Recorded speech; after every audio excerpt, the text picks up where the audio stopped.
Magandang araw! Sa pagkakataong ito, ating tatalakayin ang edukasyon sa pagpapakatao 10, paghubog ng konsensya batay sa litas na batas moral. Unang bahagi. Napatutunayan na ang konsensyang nahubog batay sa likas na batas moral ay nagsisilbing gabay sa tamang pagpapasya at pagkilos. At matapos talakayin ito, ang mga mag-aaral ay inaasahang natutukoy ang kahulugan ng konsensya at ilang kaalamang na kaugnay nito.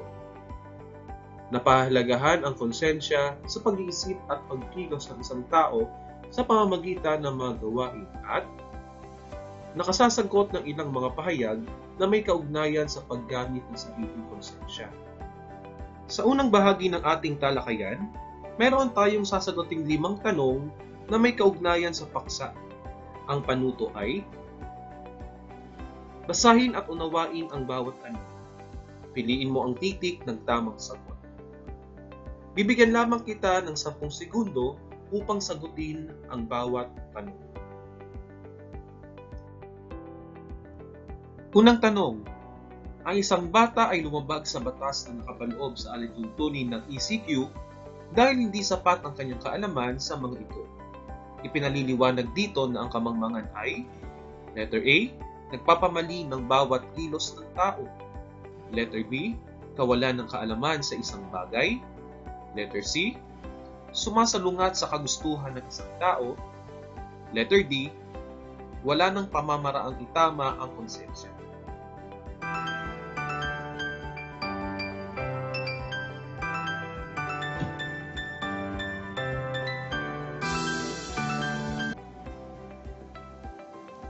Ang tamang sagot ay letter B, kawalan ng kaalaman sa isang bagay. Pangalawang tanong, bigla kang bumalik sa iyong bahay sapagkat ikaw ay walang suot na face mask. Ipinakikita rito na ang konsensya ay letter A, nag-uutos na gawin ng tama. Letter B, nagsasabi sa iyo na mali ang ginagawa mo. Letter C, nagsasabi ng mga opinyon na dapat laging gawin.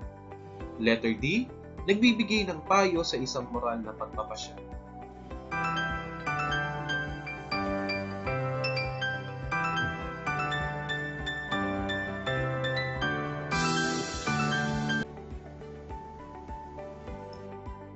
Ang tamang sagot ay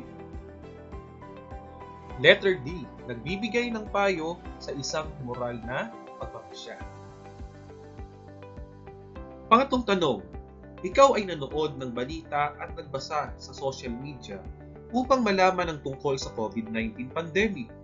Ang kilos na ito ay nagsasabi na ang kamangmangang madaraig ay letter A, may tungkulin kang alamin ang katotohanan. Letter B, hindi kailanman dapat kumilos o gumawa ng pasya ng nag-aalinlangan. Letter C, mayroong pamamaraang magagawa ang isang tao upang malampasan ang kamangmangan. Letter D, lahat ng nabanggit.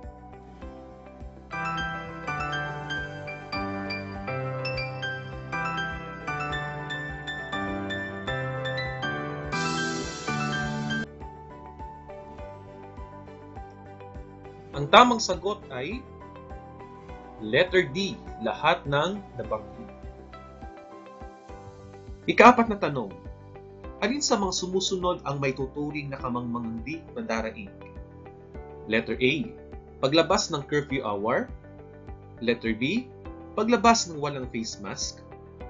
Letter C, pagpunta sa birthday party ng iyong kaibigan na maraming imbitado na hindi mo kilala. Letter D, wala sa nabanggit.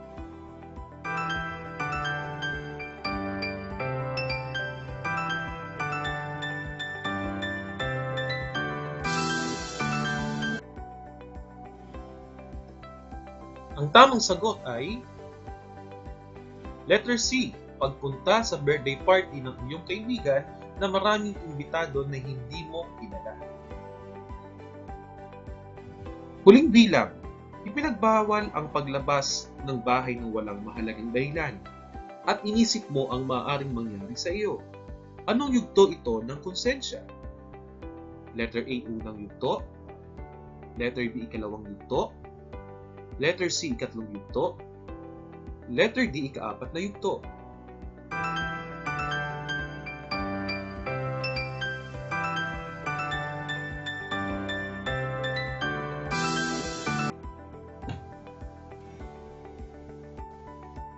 Ang tamang sagot ay ika-2 yugto. Ngayon naman, balikan natin ang ating napag-aralan sa nagdaang paksa. Ang panuto ay mag-isip ng ilang mga kilos na iyong ginawa at ito'y tukuyin kung ito ay tama o mali batay sa iyong konsensya. Gawing gabay ang makikita mong talahan na yan.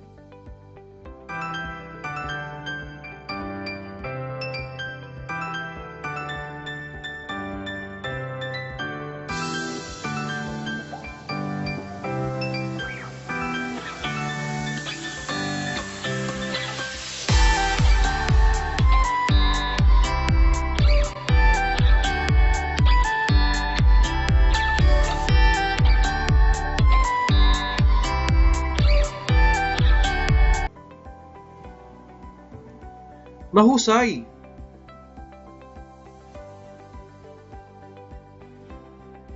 Ngayon naman, tayo nang tumungo sa pagtalakay ng ating paksa, na ang pamagat ay paghubog ng konsensya batay sa likas na batas moral. Unang bahagi. Sa kasalukuyang panahon na laganap ang COVID-19, iba't ibang pamamaraan ang ginagawa ng LGU upang pangalagaan ang kanilang nasasakupan. Isa na rito ang larawang iyong nakita. Isang tagpo ng magkaibigan ang ating susuriin sa ating talakayan. Sila ay sina Kirby at si Manji. Isang pagkakataon ay nag-usap ang magkaibigan. Ito ang kanilang pag-uusap.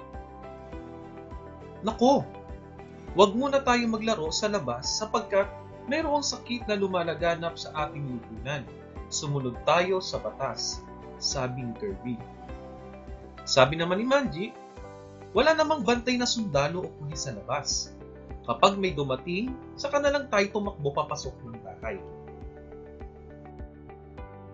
Ngayon, sino sa tingin mo ang ginamit ang kanyang konsensya sa pangyayaring iyan? Tama, si Kirby. Sapagkat ang konsensya ay ang munting tinig sa loob ng ating isipan na nagbibigay ng payo sa tao at nag-uutos sa kanya sa gitna ng isang moral na pagpapasya kung paano kumilos sa isang konkretong sitwasyon. Ngayon naman, mayroon tayong tinatawag na elemento ng konsensya. Una, ang pagninilay upang maunawaan kung ano ang tama o mali at mabuti o masama. At ang pangalawa, ang pakiramdam ng obligasyong gawin ang mabuti. Lagyan mo ng check ang tapat ng pangalan ni Kirby o ni Manji kung nakita mo sa isa sa kanila ang mga ito. Bibigyan lamang kita ng 15 segundo upang gawin ito.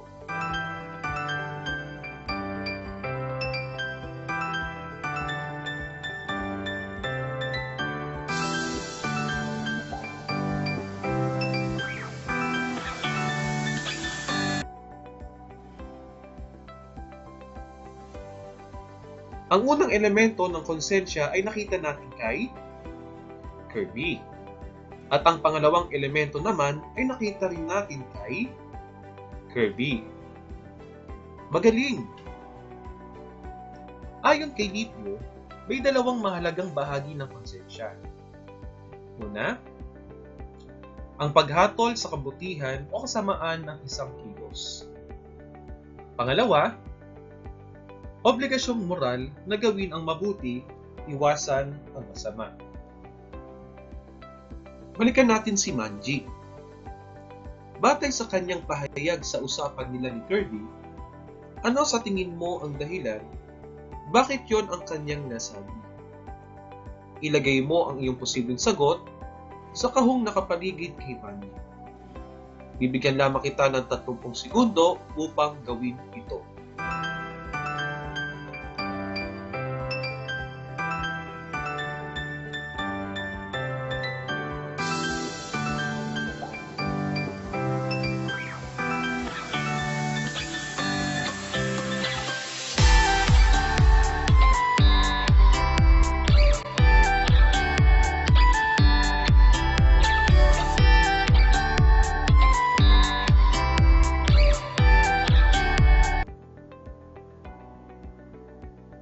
Mahusay!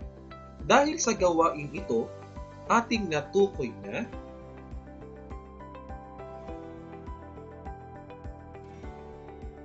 mayroon tayong dalawang uri ng kamangmangan. Una, kamangmangang madaraig o invincible ignorance, at ang pangalawa naman ay ang kamangmangang di madaraig o invincible ignorance. Ano ang tinatawag nating kamangmangang madaraig o invincible ignorance? Ang kamangmangan ay madaraig kung mayroong pamamaraang magagawa ang isang tao upang malampasan ito. Balikan natin ang pahayag ni Manny.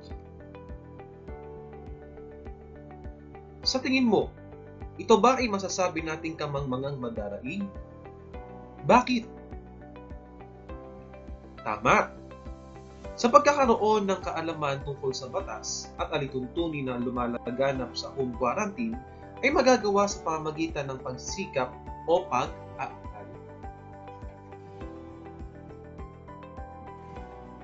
Ano naman ang tinatawag nating kamangmangang di madaraig o invincible ignorance? Ang kamangmangan ay di madaraig kung walang pamamaraan na magagawa ang isang tao upang ito ay malampasan. Suriin natin ang tagpong ito. Sabi ng isang pulis, ikaw ay magko-community service ng 5 oras sa ating barangay dahil di mo sinunod ang batas sa ilalim ng ECQ. Ang sabi ni Manji, sasama po ako sa inyo ng walang paglaban. Pasensya po sa aking pagkakamali. Ito ba ay masasabi nating kamangmangang di madaraig? Tama! Sapagkat sa pagkakataong ito, hindi nawawala ng karangalan ng konsensya dahil tungkulin mo itong sundin kahit ito ay mali. Ito ay dahil sa pagkakataong ginawa ang pagpili, pinaniniwalaan mong tama at mabuti ang iyong ginawa.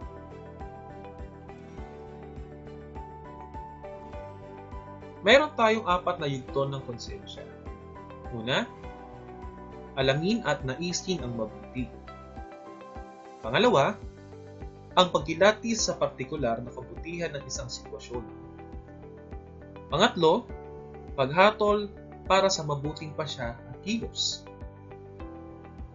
At ang pang-4, pagsusuri ng sarili o paghinihintay. Magaling! Upang mas lalong tumibay sa ating isipan ng ating tinalakay, ating sagutan ng ilang katanungan. Bibigyan lamang kita ng 10 segundo upang sagutan ang mga ito. Panuto. Basahin mabuti ang bawat tanong. Sagutin ng buong isip at puso. Unang tanong. Sa anong pagkakataon ng iyong buhay, madalas mong nagagamit ang iyong konsensya?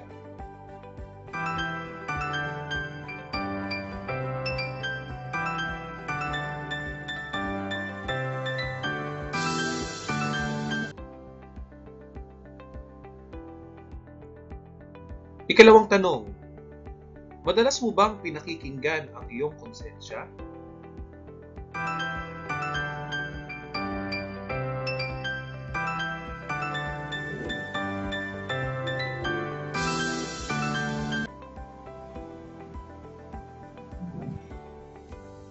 Ikatlong tanong, gaano kahalaga ang konsensya sa bawat ginagawa nating pagkilos?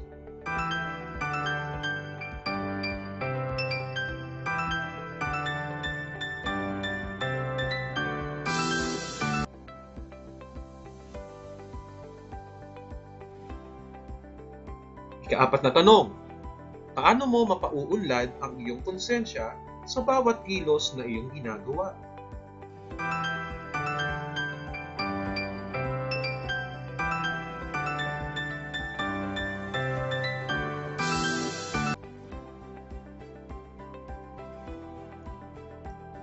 Ngayon naman, ating basahin ang talata ng Biblia. Galing sa libro ng mga Kawikaan 22:6, ituro sa bata ang daang dapat niyang lakaran, at hanggang sa paglaki, di niya to malilimutan. Magaling! Iyong natapos ang mga gawain at ang pagtalakay. Naway, marami kang natutuhan. Hanggang sa muli, maraming salamat.